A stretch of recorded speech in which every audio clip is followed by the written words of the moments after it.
नमस्कार दोस्तों, स्वागत है आप सबका मेरे चैनल ऑल हिंदी क्लासेस में। मैं हूं प्रीति और आज का हमारा प्रकरण है धनुष भंग भाग 6। वीडियो शुरू करने से पहले मैं आप सबसे कहना चाहती हूं, यदि आप मेरे चैनल पर नए हैं तो मेरे चैनल को सब्सक्राइब करें, लाइक करें ताकि आपको मेरे सभी वीडियोस मिल जाएं। तो चलिए शुरू करते हैं आज का हमारा प्रकरण धनुष भंग भाग 6, दोहा संख्या 6। लखन लख्यऊ रघुवंश मणि ताक्यऊ हर को दंड, पुलक गात बोले बचन चरण चापि ब्रह्मांड। इन पंक्तियों में तुलसीदास जी ने श्री रामचंद्र जी के प्रति लक्ष्मण के प्रेम का वर्णन किया है। इसके शब्दार्थ देख लेते हैं। लखन लक्ष्मण जी, लख्यऊ देखना, रघुवंश मणि रघुकुल शिरोमणि श्री रामचंद्र जी, ताक्यऊ देखा, हर शिव जी, कोदंड धनुष, पुलक पुलकित होकर या प्रसन्न होकर, गात शरीर से, चरण चरण, चापी दबाकर, ब्रह्मांड ब्रह्मांड को। लखन लख्यऊ रघुवंश मणि ताक्यऊ हर को दंड। गोस्वामी तुलसीदास जी कहते हैं कि जब लक्ष्मण जी ने देखा कि रघुकुल शिरोमणि श्री रामचंद्र जी ने शिव जी के धनुष की ओर देखा है, पुलक गात बोले बचन चरण चापि ब्रह्मांड, तो उनका शरीर अत्यधिक प्रसन्न हो उठा और संपूर्ण ब्रह्मांड को अपने चरणों से दबाकर वे इस प्रकार वचन बोले। इन पंक्तियों में भाषा अवधि है, शैली प्रबंध है, रस वीर रस है, दोहा छंद का प्रयोग किया गया है, अलंकार अनुप्रास और अतिशयोक्ति अलंकार है, गुण ओज है। अब हम अग्रिम पंक्तियों को देख लेते हैं जिनमें चौपाई छंद का प्रयोग किया गया है और तुलसीदास जी ने इन पंक्तियों में लक्ष्मण के सामर्थ्य और श्री रामचंद्र जी के ईश्वरत्व गुणों से युक्त होने का वर्णन किया है, अर्थात श्री रामचंद्र जी ईश्वर हैं। जिस कुंज रहु कमट अहि कोला, धरऊ धरनी धरि धीर न डोला, राम चहई शंकर धनु तोरा, होऊ सजग सुनि आयसु मोरा, चाप समीप राम जब आए, नर नारिन सुर सुकृत मनाए, सब कर संसव अर अज्ञानी, मंद महीपन कर अवमानी, रघुपति केरि गर्भ गरुआई, सुर मुनि वरन केरि गदराई, सियगर सोच जनक पछतावा, रानन कर दारुण दुख दावा। शंभु चाप बड़ बोहित पाई, चढ़े जाए सब शंभु बनाई, राम बाहुबल सिंधु अपारु, चहत पारो नहीं को कड़ हारू। इसके शब्दार्थ।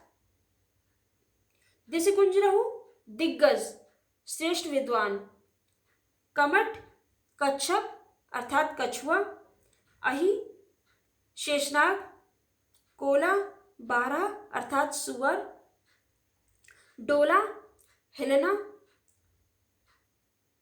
चहे चाहते हैं, धनु धनुष, तोरा तोड़ना, हो जाओ, सजग सावधान, आयसु आदेश या आज्ञा, चाप शिव जी का धनुष, समीप पास, नर पुरुष, नारिन स्त्री, सुर देवता, सुकृत पुण्यों को जो अच्छे कर्म किए, संसव संदेह, अज्ञानु अज्ञान, बंद महीपन नीच राजा, अभिमानु घमंड या अभिमान, भृगुपति परशुराम जी, गर्भ गर्भ, गरुआई गुरता या अधिकता, सुर देवता मुनिवरन श्रेष्ठ मुनि, कदराई कायरता, सिए सीता जी,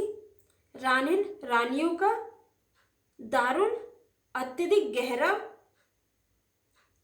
दावा दावानल,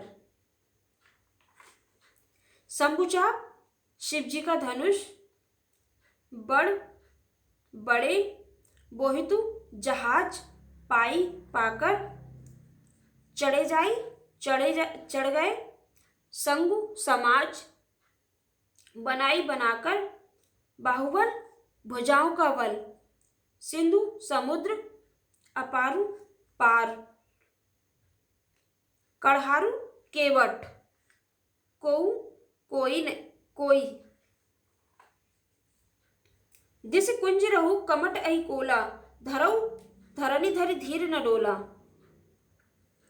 तुलसीदास जी कहते हैं कि लक्ष्मण जी कह रहे हैं, हे दिग्गजों, हे कच्छप, हे शेषनाग, हे वाराह, धरऊ धरणी धर धीर न डोला, धीरज धरकर पृथ्वी को थामे रहो जिससे यह हिलने न पावे। राम चयई शंकर धनु तोड़ा, श्री रामचंद्र जी शिव जी के धनुष को तोड़ना चाहते हैं। होऊ सजग सुनि आयसु मोरा, मेरी आज्ञा सुनकर सब सावधान हो जाओ। चाप समीप राम जब आए, श्री रामचंद्र जी जब धनुष के समीप आए, नर नारायण सुर सुकृत मनाए। तब सब स्त्री पुरुषों ने देवताओं और अपने पुण्यों को याद किया, उनसे प्रार्थना की।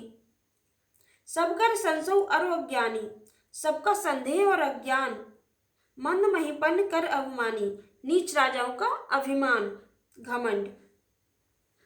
भृगुपति केरी गर्भ गरुआई, परशुराम जी के गर्भ की गुरुता अर्थात अधिकता।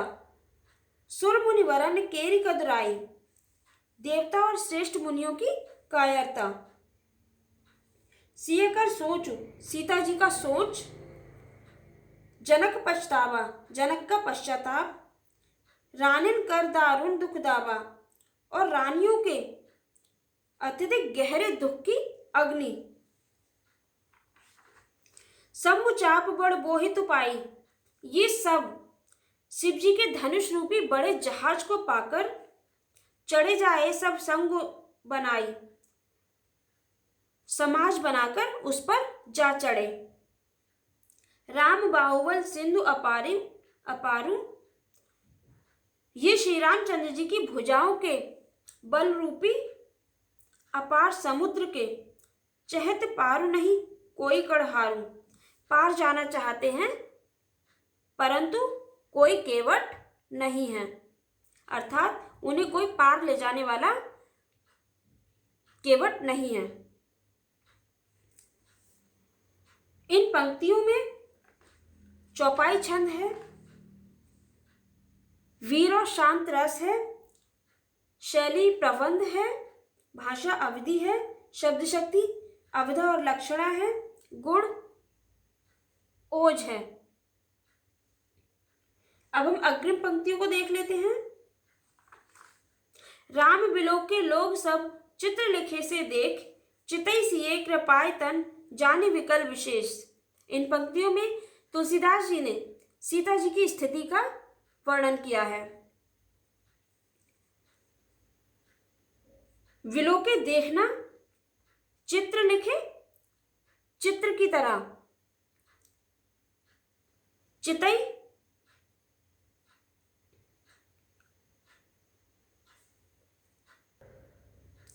चितई सिए सीता जी को विकल विशेषी, विकल व्याकुल विशेषी विशेष।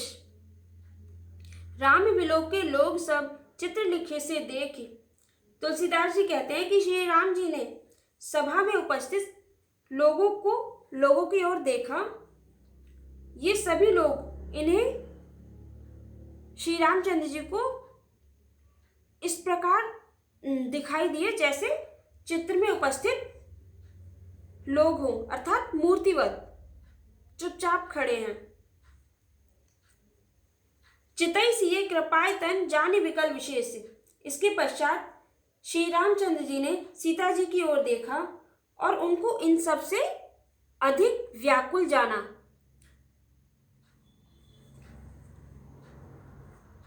इन पंक्तियों में प्रबंध व चित्रात्मक शैली है, भाषा अवधि है, रस वीर और श्रृंगार रस है, अलंकार उपमा और अनुप्रास है। मैं आशा करती हूँ आप सबको ये व्याख्या समझ में आ गई होगी। वीडियो पूरा देखने के लिए धन्यवाद।